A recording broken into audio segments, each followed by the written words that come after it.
Hello guys, welcome back to another episode of the Dream Then Do podcast. Now today we'll be talking about motivation versus consistency, which truly works. And I have with me today a guest, an entrepreneur, a capitalist, and he's the founder of Farm for Farm. They sell the best strawberries in Nigeria, trust me. His name is Mr. Emeka Nwokedi. Thank you so much, sir, for honoring my invitation. Thank you very much for having me. Can you tell us a little more about yourself? Yes, a little bit about myself. Like you said, I think I'm an entrepreneur uh, in the sense that I'm interested in seeing us build small businesses, Mm. see them scale. Uh, I think that's what my brother were talking about all on the way here.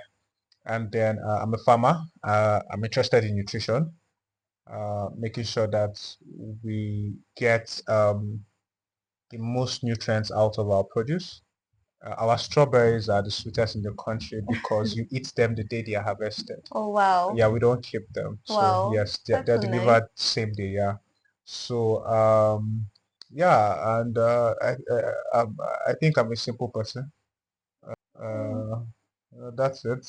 My name is Emeka. I like to drink coffee. Fine. So yeah, but it's nice to be here. So let's get over it. Thank you so much. Thank you. Okay, so you said you love to build small businesses. I'll take that as your passion.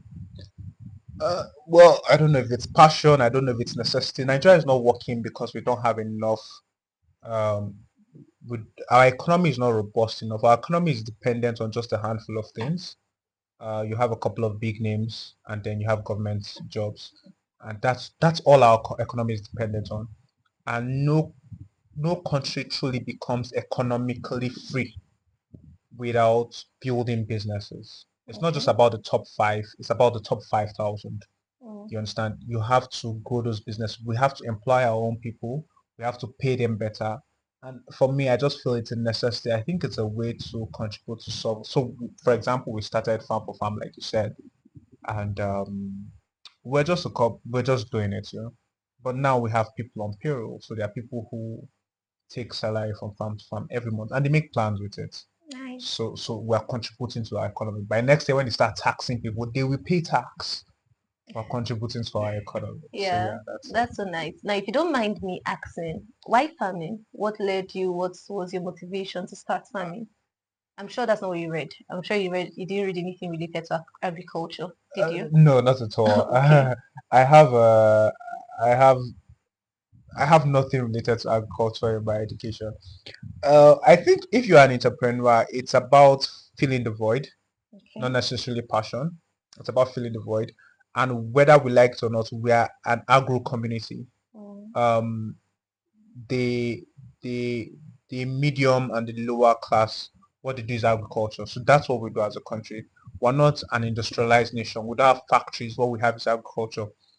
So if you're an entrepreneur, you have to do the business of the locality of where you are. You Mm. understand what I'm saying? If you're in the US, you want to do tech, you want to do finance. If you're in maybe the Middle East, maybe Dubai, you want to do tourism. If you're in Africa, you want to do agriculture. Dangote does food. Everybody is doing food. You have to do food because that's what we're doing. Yeah, we have a growing population, so we need to feed it. So we saw a need, and then we saw a niche as well. We saw a need. People need to get nutrition. We saw a niche. People, for example, right until we launched Farm for Farm, people would like to say strawberry is an acquired taste.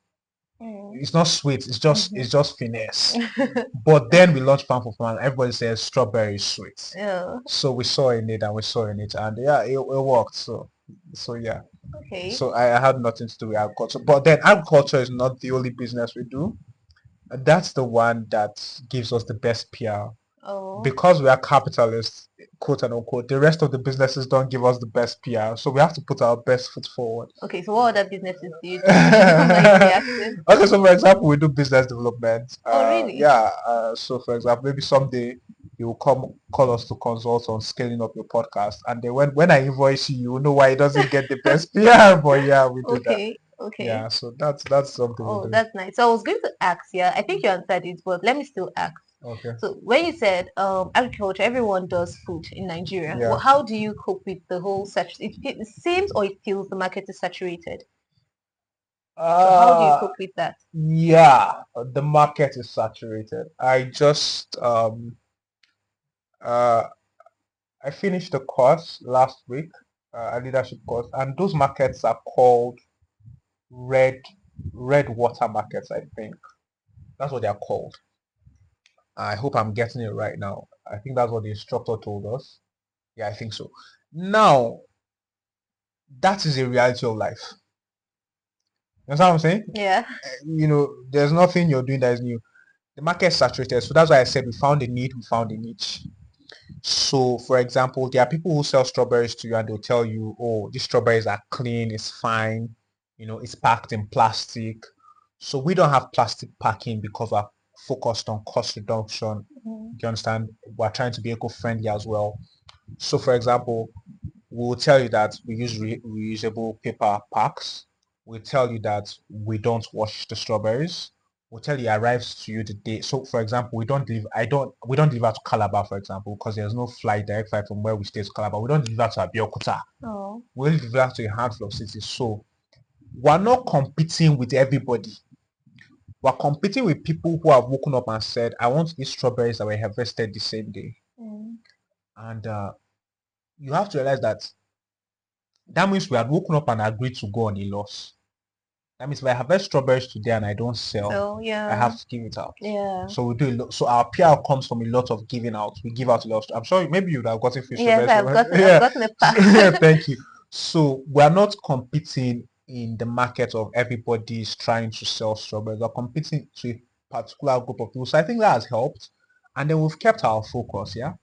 We've kept our focus. We've tried to make our focus our focus. We see other people doing other things, and then sometimes we want to pivot, but then remember this is what we're trying to do. Mhm. So we just try to be better than the next guy, and sometimes that means losing money. For example, uh, all the sales we made last year, we didn't take profit. We put it back into scaling up. Yeah. So I think if you look at our graphics from last year and our graphics this year, they're better, much better. Yeah. Our social media is not consistent. Mhm. So that's how we are competing in that market. We are putting all our money back into our dream.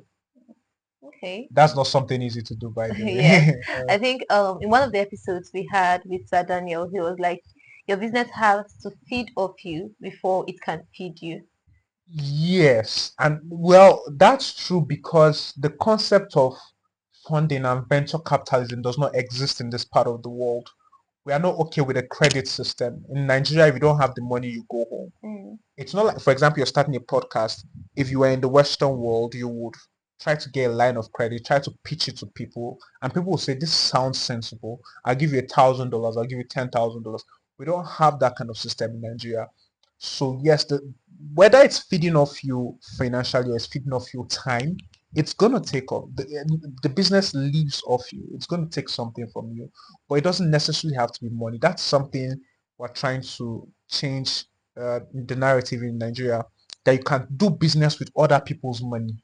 Mm. We were not raised that way. We're very cautious people. Our Yes. risk appetite is not so large. Yes, that's true. Take other people's money, do business with it. Let them share the risk. You have this podcast now. If we say we should value it, maybe you can value it at maybe 200,000 naira. You understand? Mhm. Well, let's say we put all the equipment together. Let's say we Mhm. value it at maybe a million or 500K or something. You can now call people and say, okay, this thing we're valuing it at 500K, but I want to scale up. Can you guys raise 5 million for me? I'll get a bigger studio, I'll Mm. get better equipment, and then you now own 40% or 30% of the podcast, and they own the rest. Yeah. So that's something that we need to re-educate ourselves. There has to be a mindset Yes, shift. in this country, we have to have that mind shift that, and it's somehow a selfish and a pride thing. We want to have all of it. That's true. Yeah, so we have to have that mindset shift and then decide that everybody has to eat. That's how we build the economies. I feel like this is turning into a business class. Let's go back to the Okay. the point of Well, the okay, thank you so much. All right. We're actually going there. yeah. So, when you started Farm for Farm, I don't know how long it's been existing, Okay. but when you started, what was the motivating force for you? What was the motivation? And what would you say motivation is to you? Uh when I started I was broke. Did you So start because you were broke? Or you Well, started I because was you saw a looking need? for something to do, and a friend came in from Lagos and took me to lunch with another friend. And while we were out at lunch, they served fresh smoothies. So I said, I'm pretty curious as a person. So I said, where did you get your strawberries from? And they said, oh, they got it from this guy. And I said, can I get his number? Because I'm also pretty. If you're curious, you'll be bold. You Mm-hmm. have to step out and see what's out there. So they gave me his number, and then I called him. I gave him a call. And I said, oh, I'd like to sell your strawberries. I didn't start farming strawberries. I started Oh, selling strawberries. well, I said, I'd like to sell your strawberries. I said, this is how much you will sell it to me for. I said, fine. So I put a bit of a very small mock-up on it, and I started selling. And then a year or two later, he came to me and he said, he's having some financial challenges.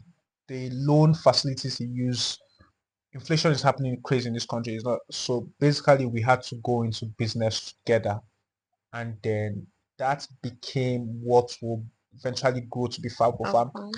Farm for farm doesn't only sell strawberries. In fact, Yes, I think I know. I say it a lot of time that strawberries is PR. We don't make money from strawberries. We literally lose money from strawberries, but it's PR because we do things like yam, we do grains, we do fishes. I know about fishes. I don't know about yam and grains We do though. yam. So because those are things we don't have to sell to families. We can just sell off Yes. in bulk. Yeah. It doesn't need so much advertisement. Yeah.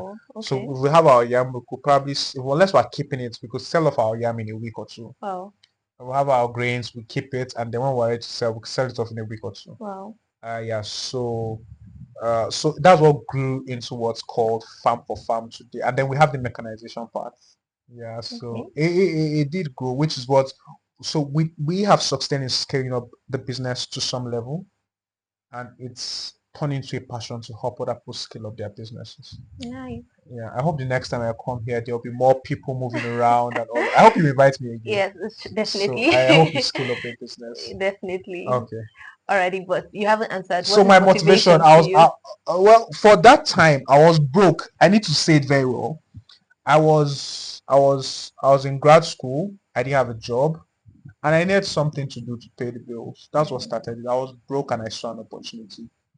I think what motivated me at that time was the opportunity was there, and I was broke. I didn't So have money. I didn't like not going having camping, and money is a yeah, factor. it's a motivation. Okay. You like to be able to pay for stuff, Yeah, so that's I'm true. not being a burden to people. Yeah. So I think that's what started it. But beyond all of that, yeah, I really have a passion for growing businesses. Okay. So I think that's a thing for me. So I think we had started a couple of businesses before and it had failed. Before we Mm. started Farm for Farm, we had started one, two other businesses that failed.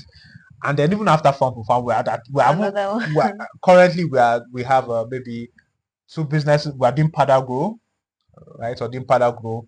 We're doing just another one. We've not launched it yet, so I can't call the name.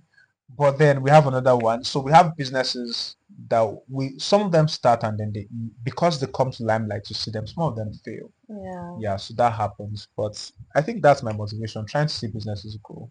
Okay. So can you tell us a moment when motivation felt like fire and then how it died? What do you think made it die for you? Ah, there's a personal one. Oh yes, please. Okay, so there was a time I wanted to start something called Coffee and Conversations. Oh, that would be nice. Yeah, but I wanted it to be so. When I did the work for affordable education, what we're going to do was we're trying to build a community of people Hmm. that will become our community. Yeah. So we wanted to start something called Coffee and Conversations where maybe like you said, young dreamers and doers will come and sit down and they will talk about the challenges they're facing. Hmm. They will connect with people who can solve them and we will get it done. Because we don't have such communities in the north. We have it Hmm. in the south. People have leveraged church social clubs in the south to grow their businesses, but we don't have that kind of community that allows you to leverage a network of people to grow your business. So I was going to start something called Coffee and Conversations, and so I had the fire in me. Yeah. And every time I have that kind of, I have a dream like that, I see a couple of guys that I feel like if I talk to these guys about it, Hmm. the first person I spoke to was like, nah, it's not gonna work. You're not a social media person, and it just died. Okay, so what the person said was what killed the dream. Yeah, yeah, because I really felt like the person was gonna be instrumental to building it. It's like if I want to do a podcast and I feel like Stephanie would be a good host. And Stephanie says, nah, you don't look good on camera. I don't have a second, I don't have a backup for a host. So I'm going to kind of deviate a bit. Well, Yeah. you do know that if one person is not going to take it, that's just one person out of over a billion people in the world. Yeah, that's motivation speaking, yeah. When you, at this time I've had a couple of rejections. We're doing a plethora of things at the same time. And then there's the compounding effect. I get more rejection mails than I get acceptance mails. In Yeah. fact, I was thinking about it and I said if I was gonna ever write a memo or a biography, it's gonna be a chronicles of rejected mails. I get more rejected mails. So there's fatigue, there's cumulated fatigue. By the time you hear a no after hearing 1,000 no's, you're tired. You're Yeah, tired. I get that. Yeah. So maybe, and I was much younger, I think.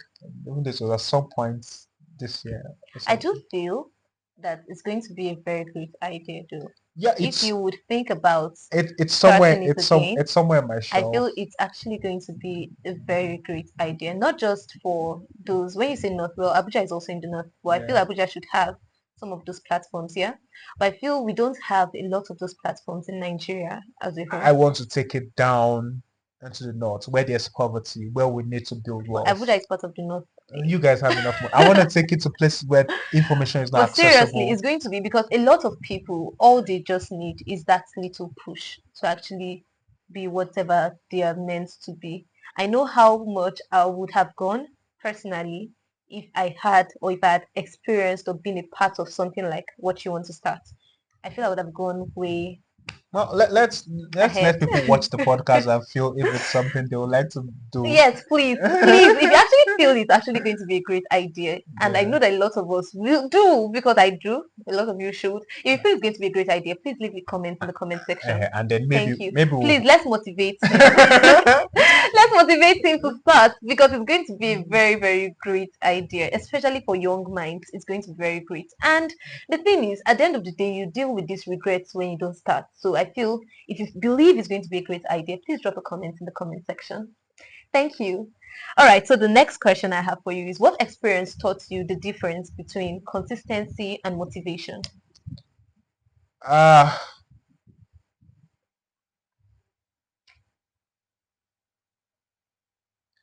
so as I started growing up, yeah, Hmm. I wanted to do for myself the things I wanted to do for myself. Maybe when you're young, there are things you want to do for yourself, but maybe because there were other interests, you couldn't do them at the time. Yeah. So as I started growing up, and I think when I got my first internship, one of the things I wanted to do was I wanted to go to the dentist. Because when you see the movies, yeah, they're always going to the dentist. Yeah. So I Yeah. wanted to go to the Yeah. dentist. So yeah, so I went to the dentist, and I think my first dentist visit was 2015. So I was motivated. Let's go to the dentist. And then I went, and I had a nice time. And since then I've gone to the dentist every year, twice a year. And the dentist said you have to brush your teeth twice a day. Another thing you see in the movies. We're Africans, we don't brush our teeth twice a day. Our ancestors, my grandmother, and I saw my grandmother some weeks ago. She wakes up and she puts a chewing stick in her mouth till breakfast is ready. That's how we Africans will Yeah. brush our teeth in the morning. We just go. But the dentist said to me, you have to clean your teeth at night before you go to Hmm. bed. Just explained a lot of medical stuffs, and I was motivated. So I started. And maybe I would brush my teeth for 3 nights, 4 nights, then I would stop. I'll forget. Then I remember the dentist again. Then I'll start. So I had to do a bit of reading about it, and I realized that I had to brush my teeth consistently for 28 days.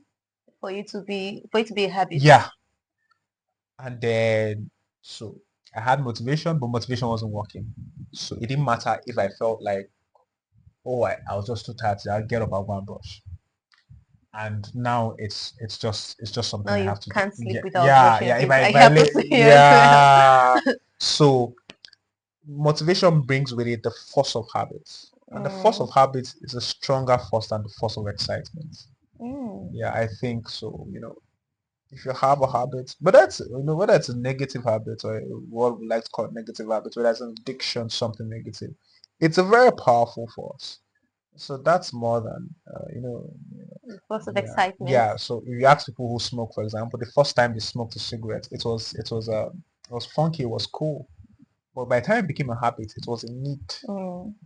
So Okay, so personally, there are times I've been motivated about certain things, and along the way, the motivation doesn't last. So I personally believe motivation is unreliable to me. Do you feel so?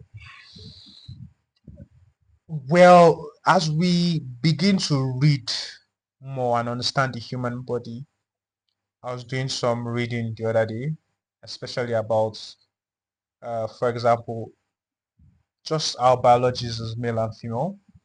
I realized that within the circle of time, especially for women, you have peak energy moments. Yeah. So if you have a motivation, if you have an idea, the peak energy moment, you want to go, Yes. and then maybe 2, 3 weeks later, you don't have the energy to go anymore. Yeah. So maybe motivations are not reliable. But I was listening to your podcast about different people having realists and all of that. And I feel like if you share the dream with the right people, Mm. when your fire goes down, they will Mm. lit some for you. Mm. So I think I don't think motivation is not unreliable. I think what you do with the initial fire matters. Matters. If you take the initial fire and you set patterns, processes, eventually to hold you accountable. But we also have to be very careful, yeah? Because sometimes I see a lot in There's a Africa. flip side. Yeah, when people sometimes are stuck on something, sometimes something has died, call it quits and go home, and it's okay. And I said to you, we had some other startup where we felt like and I've always been around small business. I felt like small businesses needed better teams to do the advertising and all of that, especially in the north. And that was our first, one of our first startups.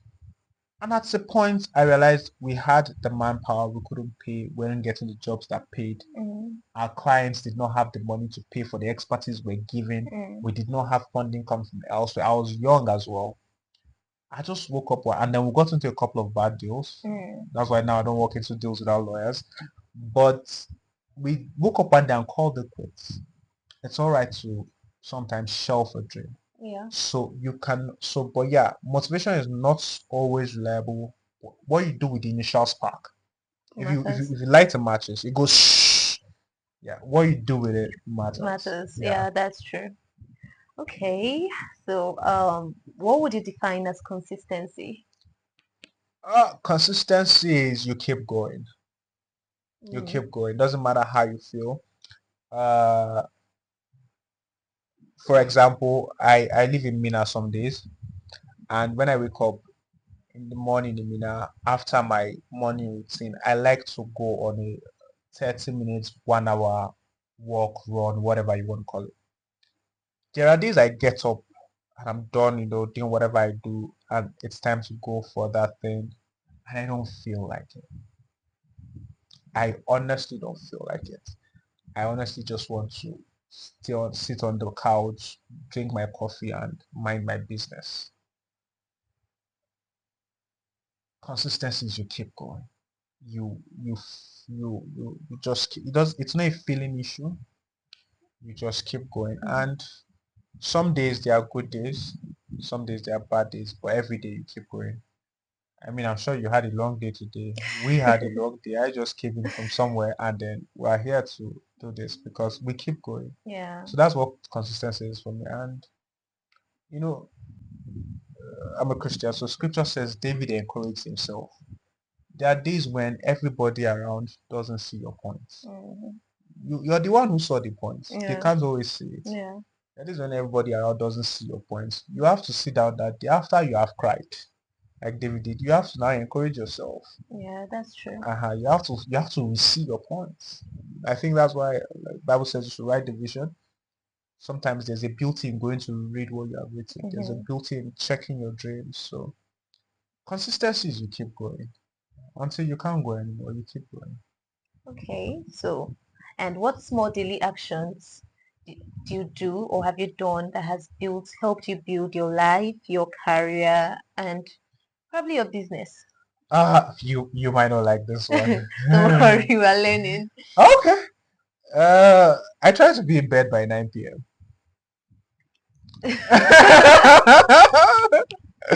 Yeah, but this is already like Yes. this is way outside my schedule for a normal day. But on a normal day, I'm in bed by 9 p.m. Okay.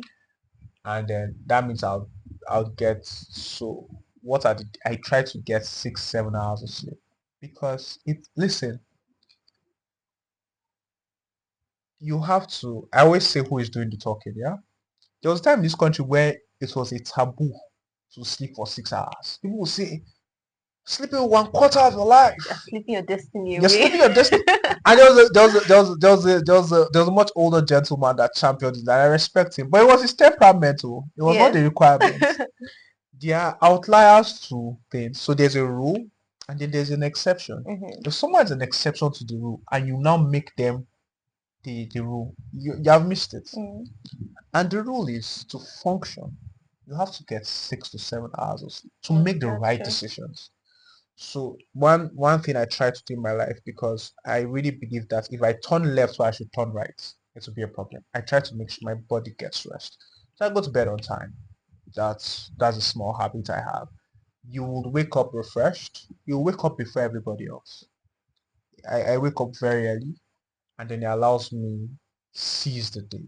The first 2 3 hours of the day sometimes I can get more done than I'll get in maybe 4 5 hours when the day is active. So I think that's something that works for For me. you. And I used to feel terrible about it. Still, I was listening to Pastor Ojo Edima Day recently, and he said that he's in bed by 9 10. That there's nothing you're doing with him. He's not gonna. And I said yes. So we're not Yes. alone. There's a community of us. There's a community of us out there. And people. Wait. I was talking to my brother some weeks ago, and he said something about how is it a sin for someone to call me after 9 p.m. I said yes, the cardinal sin. Unless someone is dying, there's nothing we want to talk about. But what this does for me is that it allows me rest. It allows me routine. It allows me start the day on my terms. Mm. So I start my day full of energy. I don't rush to start my day. Most people start their day in a rush. Yeah. You're getting your coffee in a rush. You're going through your if you do a devotional, if you do a reading, you're going through it in a rush. You're going through your exercise. For example, maybe I'm going out for my exercise at 5:45. You're struggling to wake up. You understand what I'm saying? I'm still You're still sleeping. sleeping. I'm still So, sleeping. so this is one thing I do every day that has helped my life. The other thing I do, like I said, is I try to brush my teeth every night. It reminds me of the power of habits. Mm. So I try to do that, and then I try to not have decision fatigue. Uh, Decision fatigue. yeah, it's something we Okay. don't. So, for example, I try to uh, let's say now you wake up in the morning, Mm-hmm. you're a lady, uh, you have 10,000 shoes, you have to pick one. That's a decision your brain has to process. The energy you use to process one of the 10,000 shoes is the same energy it's going to use to process whether you're starting a podcast or not. Then you pick your trousers, then you pick your shirts. Mm-hmm. You might not like the innerwear, so you change them. Then you pick the jewelry, then you pick the hair, Mm. you pick the color of lipstick. Then you might not like the color of lipstick. You might change the eyeliners. You might change the wristwatch. You might change the bag. Before you're out of the door, you've made 10 decisions. Yeah. Your brain is getting tired. Doesn't everyone? Everyone does it. That's why you need to, that's why, like I said, you need to always ask yourself, why are people, so for example, there are people who are top in the world who wear the same things every day or have it picked out for them. They're not making those decisions. So I should have people to pick it up for Well, me if it's for easier. me, what I do is I limit my options. Okay. I can either wear this shoe or this shoe. Am I going to be on my feet or am I going to be sitting? If I'm going to be on my feet, I wear something comfy. They should. So the decision is not something I have to think about. It's a function of what's the day about. Do you Okay. understand? Yeah. My morning is simple. I'm not thinking about what I'm going to have for breakfast. I'm going to have a cup of coffee. Then I'm going to start the day. Maybe around 11, 12, I'm going to have some How about fruits. exploring? Explore. Well, I'll explore when I'm on holiday, but I'm trying to limit my Yeah, I decisions. understand. I'm not going to wake up and say, am I going to read my Bible or not? I have a plan that's going to tell me what to read. Mm-hmm. I have a book I'm reading. Mm-hmm. You understand? I have the exercise I want to do. So I have what I want to do in the morning. So I try to limit decision fatigue. And that's why sometimes people, the quality of certain people's decisions, you just look back and you're like, how? Why? Why did you do it hard? It's not that they're not smart. At the point, by the time you're making I think I was listening to Jeff Bezos. Was it Jeff Bezos or something? Either Jeff Bezos or one of them was saying they try to limit the decisions they make in a day and they don't start making decisions to a particular time. I think 10 a.m. or something. Oh, So you must realize that the quality of your decisions become the quality of your life. wow. So you must be very intentional about it. Uh, by the time it's 12, maybe by the time it's 2 p.m. you made like 37 decisions and you're trying to make decisions about the podcast. You're tired. Yes, that's true. So I try to make sure that I have routine in my life. I try to Mm-hmm. make sure I have rest. I try to make sure I focus on my focus. If something is not necessary my focus, I leave it alone. Okay, so I think the next question I would have for you is how do we balance the spark of motivation and the discipline of consistency? Because from what you've said so far, yeah, it's needed. We would need both motivation and then we need consistency. So how do we balance that? First of all, you have to build the discipline of consistency. Mm, If you build a skill, discipline is a transferable skill. It doesn't matter how you build discipline. If you build discipline, you can transfer it to every area of life. You have okay. to build it first. Most people do not have discipline. You can see it that if someone loses their temper all the time, they don't have discipline. I'm hungry. There's no discipline there. Yeah. Yeah. Uh, they eat everything they see in front of them. There's no, I just the chop today. Every day I just the chop today. If they touch everything their hands can feel, there's no. So you have to find a way to build discipline.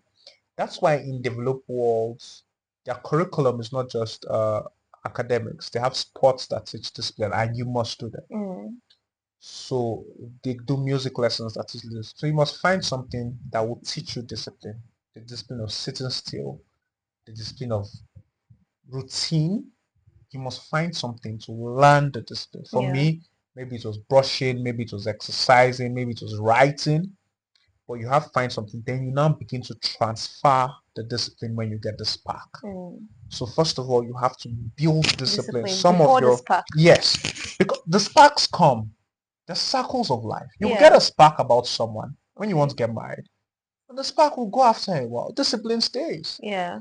The sparks come. You're doing a podcast today. Tomorrow you might want to be a writer. Next tomorrow you might want to start a hospitality business. The sparks will come as life is in circles. The Mm, sparks will definitely come, but you have to build discipline. So you need to go and look for things that there are things that people do that remind them of discipline daily. There are things that people do. We are a very religious society, so most of our examples are religious. So, for example, our parents had the discipline of sitting down every morning and reading their Bibles. mm-hmm, It doesn't matter whether it rained, whether they would mm-hmm. sit down in the morning and they read their Bible. So that thing puts routine in their life. That is not going to church every Sunday. Whether it rained Sunday, there was war, they went to church. If you grew up in the city of Jos during the crisis, sometimes people were concerned about whether to go to church or not. Looking at it now, you're thinking, but it was just a force of habit. So Yeah. you will find how to build the discipline. And then when you build it, when you find the spark, you can now put your discipline into the Into the spark. spark. Yeah, Wow. because what discipline teaches you is you don't feel like every day, but you go. I was reading about there's this guy called Michael Phillips. I don't know if you know him. He's the most decorated Olympian. Is that what it's called? Yeah, the most decorated Olympian. Michael Phillips is a swimmer. And I was curious, so I started reading a bit about him. because there are different school of thought. Some say because of his uh, physiological attributes, different things. People are Mhm. trying to make excuses for why he was so good. Because I actually watched a swimming event when Michael Phillips looked back at those behind him. That was a very cocky thing to do. I've only seen that with someone like Usain Bolt or something like that. So he dominated. He dominated his sport. And I was reading about Michael Phillips, and somewhere he said that Michael Phillips trained twice a day, every day for 7 years. Mm. I thought about it for a long time. It means whether someone died or not, he would train twice a day. Mm. Whether it was his birthday or not, he would train twice a day. Whether it was Christmas or not, he trained twice Twice a a day. day. So discipline eventually eats you up. You do it twice a day.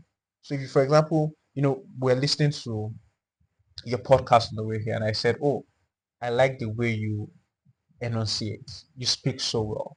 And Oh. he said, he made it, he made a reference to your profession and how that is what gave you the edge because you've done it consistently. We are we are local people, oh. English comes difficult to us. It doesn't matter how hard I try to speak. Sometimes the Igbo man in me comes out. You understand what I'm saying? But you have trained over the years, and it has become you. So when you get the spark, if you have the discipline, you will do anything with it. You will do anything with it. Alrighty. Yeah. Thank you so much. So my final question. Wow. Thank God. My final question for you is what would you say to someone who is listening to us right now and is about to give up? What would you say to that person? Is about to give up on his dream, doesn't feel the dream is worth accomplishing? What would you say to the person? It's okay to give up. It's I'm a very um I'm there's a book I read several years ago. Uh Mark Manson, Subtle Act of Not Giving Up. I don't know if I can say the F word on your podcast, but that's what the book is called. I think every young person should read that book and read the sequel. Uh it's okay to give up. That's the first thing I want to say. If you feel like giving up, it's okay to give up. But to give up, you have to agree that you have come to the end of it. You know what I'm saying? Yeah. If you have not done all that you can do, then you can't give up. But to give up, you have to agree that I have done everything I can do. Sometimes we delude ourselves. There's a price to pay for something. You go to we came from the store, went to the store, and then I saw a price, and I said, "Oh, I want to price this thing," but it was a supermarket. So I said, "It's not like the local markets where I You can can haggle price, the price." yeah, I just realized I can't price this. I can either pay for it or or you go leave it. home. And that's how life is. There's a price for the things you want. Hmm. Michael Phillips had to trade twice a day for 7 years to become the best. There's a price for the thing you want. I was reading about what's this guy's name? The chess guy, the one that his name starts with M. The guy, Yeah, his initials are MC. yeah. Is the current number one in the world. I was reading about him, and I think McCalson or something, and I felt like he had eidetic memory. I felt like he could remember every move. So I was inquisitive, and this is the world of AI. So you don't have to read a broad stroke of literature. You can go to an AI, large language model, and ask it to process the literature available and give you. Yeah. So I was asking, does this guy have a memory where he can recall everything? And it turns out that what he has is pattern recognition. And most people have pattern recognition. In fact, if you Mm. do this analysis like I do sometimes, you have pattern recognition. But he trains, that is the only thing he trains in his mind. Mm. So that is his price. He woke up, he chose what he wanted to do with life. He chose the price. He agreed to pay the price and he paid it. So before you give up, ask yourself, this thing I want to do, is this the price? It's not that the price did not change since you decided to do it though. Do you understand? The Yeah. price did not change. You decided that this is what I wanted to do. This is the price. The price didn't change. So you pay the price. If the price for what you have to do is, for example, you're a lady, for example, now you're starting a podcast, something. I think every lady looks up to, I said what I said. Am I right? Yeah. I think they are the podcast champions for Nigerian ladies. And recently they had a deal with Samsung. And I thought about it that they had come a long way. They have come a long way from their deals where they had pulled themselves up, and now they are doing the deals with, Yeah. yeah. But they realized that that was the price they were going to pay, and they Mm. kept at it. So you can also give yourself, okay, I want to do a podcast. I have to do, so you want to research. How long does it take a podcast to go from zero to a major deal? Mm. 3 years, 7 years. That means you can't wake up between the time frame and decide that I've done all. You've I've done done all two I years. have done. You I've done can all, you haven't I've paid done the all I price. can. I was in the class and the instructor was saying that in Japan, why they build very long businesses, that you're not taking seriously. So you have a 200-year plan for your business. Mm. That means you're starting to build a business that would outlast generations after you, and you've planned it from the word go. So that person is not giving up. Where is he giving up to? So if you want to give up, you have to ask yourself, have I paid the price? If I have paid the price, because we make it look like grace negates a price, Mm. gifting Yeah. negates a price. Yeah. No, there's a price. There's a social life you sacrifice. Mm. There's a family life that will take a bit of a compromise for a minute. There's a physical health that it takes its toll on your body. I don't like to travel, but I have to travel a lot. It takes a toll on my body. But so every time I pack my bag, sometimes I say to myself, man, you're living on packed bags. Because I almost always have a bag that's just halfway packed. Every time I'm packing my bag to go again, I say to myself, this is it. You have to go. I have to give myself a pep talk. You have to go. When I woke up around 3 a.m. I said to myself, you have to, my bags were all, I had to pack. I had to go. So you have to ask yourself, what's the price? Have I paid the price? So after you have paid the price, then you can go. But something we forget to do is that we're not reflective. Sometimes you need to sit down and think, Mm. have I come a long way? Thank you, Jesus. Thank you, me.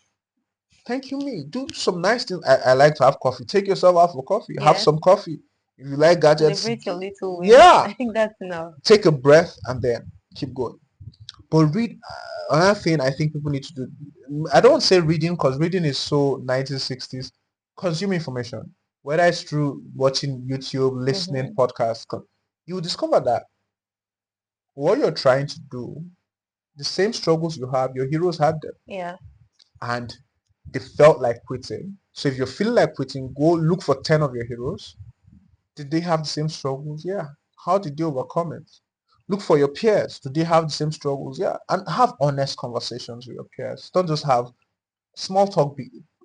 Small talk. Too much small talk bores me nowadays. Mm. You understand what I'm saying? Yeah. Too much small talk bores me nowadays. Let's talk about, we are young people. We are trying to grow. Let's talk about the tools we are using to grow.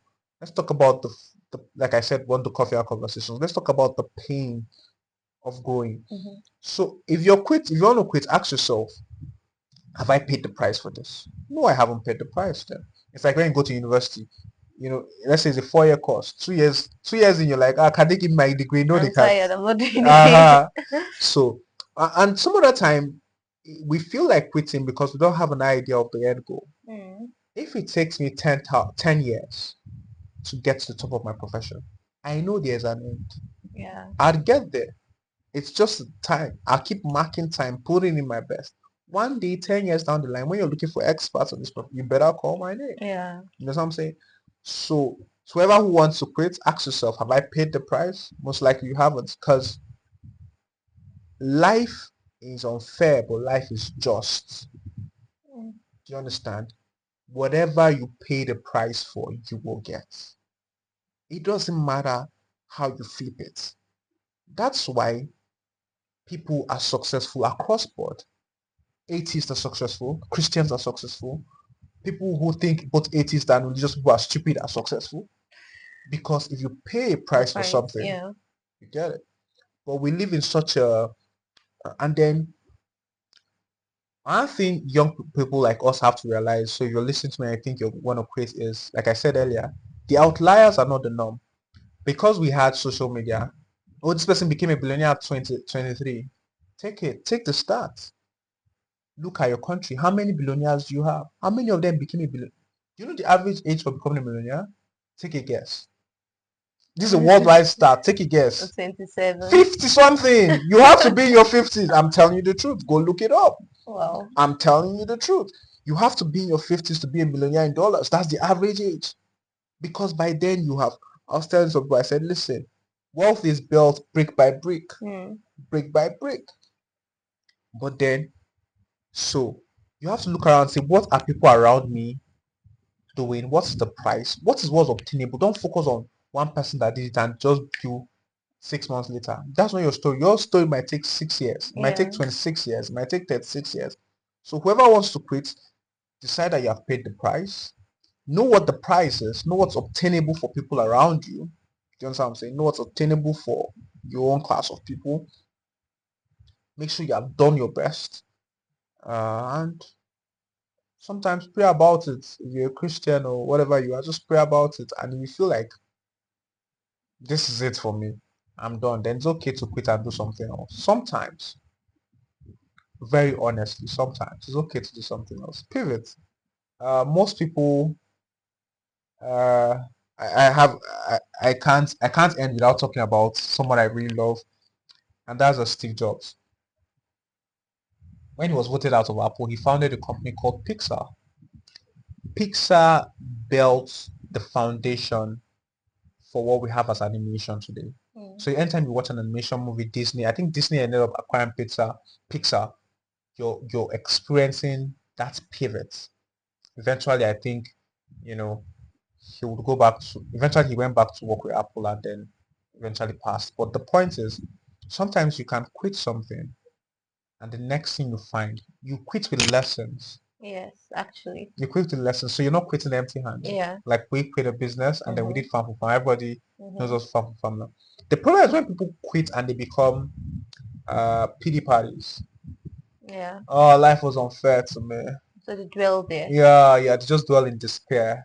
And once you're in despair, you just die. Yeah, that's true. So maybe they need to subscribe to your podcast and keep dreaming to do, because it's a beautiful thing to dream. It's a beautiful thing to have hope. So whoever wants to quit, unless you have met all these criterias, you can't quit. So maybe you give them a dream advice. So yeah, like you said, yeah, unless you've met all these criteria, then you actually can't quit. And even if at all you must quit, like he also said, then there must be something you still start up. Don't dwell in despair. Now, in our last episode, we said something that it leads despair. The end product of despair is death.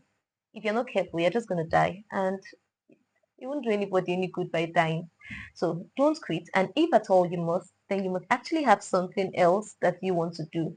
Now, the truth is, there are times that you're going to actually fail at certain things. But when you decide to stop where you are and years pass by, all you will dwell with, all you will ever have is regret. So try as much as possible to keep pushing. And yes, I strongly believe you can do it. God has put so much in you, so much talent, so much ability. And like I said in the last podcast, I'm going to say it again. There is something that only you can bring that someone is waiting for. So please do not quit. So thank you so much, sir, for honoring my invitation. And this has been a delightful session. Thank you for having I'm going me. to ask you some other questions after we cut the camera, but thank you so much for this. It's really been a delightful session. And please, if you want to speak with him, he's a big man, so you have to actually maybe go to their Instagram page, Farm for Farm. I'm going to write it how it's spelled. So go there and trust me, order the best strawberries that you would ever have. I'm so sorry for those that are in Calabar and I'm sorry for you guys though. I'm really, really sorry. And yes, they also have Irish, very big ones. So you can also order if you need fish. In fact, if you just want to eat healthy, why won't you be eating healthy in this generation? If you just want to eat healthy, please go to the Instagram page, follow, and then you can ask. I think if you leave a DM, they'll think you want to order, so you can now find out how to reach him, and then they are going to actually get you connected with him, especially for small business.